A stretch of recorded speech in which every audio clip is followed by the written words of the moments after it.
എടേ, ഈ ആഹാരം എന്നൊക്കെ പറയുമ്പോൾ ഉണ്ടല്ലോ, അതെനിക്കൊരു വീക്ക്നെസ് ആടേ. ഈ ഒരു വീക്ക്നെസ് കൊണ്ട് പണി കിട്ടി വയറുവേദന എടുത്ത് വീട്ടിൽ സെഡായിട്ടിരിക്കുമ്പോഴാണ് മുകേഷ് ഏട്ടൻ വന്ന് പെട്ടെന്ന് ഒരുങ്ങി നമുക്കൊന്ന് ചില്ല് ചെയ്തിട്ട് വരാമെന്ന് പറയുന്നത്. നട്ടുച്ചപ്പൊരുവയിലല്ലേ, നല്ല പൊരിച്ച മീനും മോരുകറിയുണ്ട്, കഴിച്ചിട്ട് പോകുന്ന അമ്മ പറയുന്നത്. പക്ഷെ ഈ ഓഫർ സ്വീകരിച്ചാൽ നല്ല 20 പണി എനിക്ക് വീട്ടിൽ തന്നെ കാണും, പിന്നെ ചില്ല് ചെയ്യാൻ സമയം കിട്ടത്തില്ലെന്നുള്ളത് കൊണ്ട് ഞങ്ങൾ പെട്ടെന്ന് ചടപടയെന്ന് ഒരുങ്ങി ഇറങ്ങി.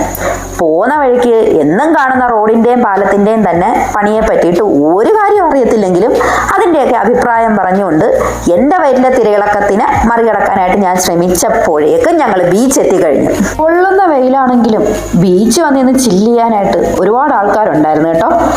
ഇവർക്കും എന്നെപ്പോലെ വയറ്റിലോ മനസ്സിലോ ഒക്കെ നല്ല തിരയിളക്കം ആയിരിക്കും അല്ലേടേ. അങ്ങനെ ചില്ല് ചെയ്ത് ചില്ലി ചിക്കൻ്റെ കട വരെ എത്തി. ഈ സ്വർണ്ണ കളർ വാഷ് ബേസ് എനിക്കങ്ങ് ഇഷ്ടപ്പെട്ടു കേട്ടോ.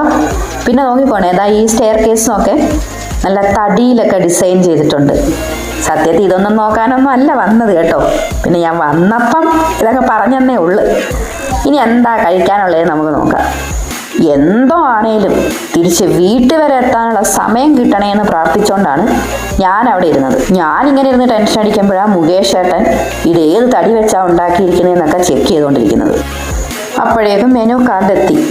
സാധാരണ മെനു കാർഡ് കിട്ടിക്കഴിഞ്ഞാൽ ഞാൻ മൊത്തത്തിലൊന്ന് അരിച്ചു പറക്കും. പക്ഷേ എനിക്കിന്ന് യാതൊരു ഇൻട്രസ്റ്റും ഇല്ലായിരുന്നു. ഞാനൊരു ഊണ് മാത്രം പറഞ്ഞ് അവിടെ കാത്തിരുന്നു. ഊണൊട്ടും മോശമൊന്നും അല്ലായിരുന്നു കേട്ടോ. 10 കൂട്ടം കറികളും ഒക്കെ ആയിട്ട് വിഭവസമൃദ്ധമായ പായസത്തോട് കൂടിയ ഒരു സദ്യ എന്ന് തന്നെ പറയാം നമുക്ക്.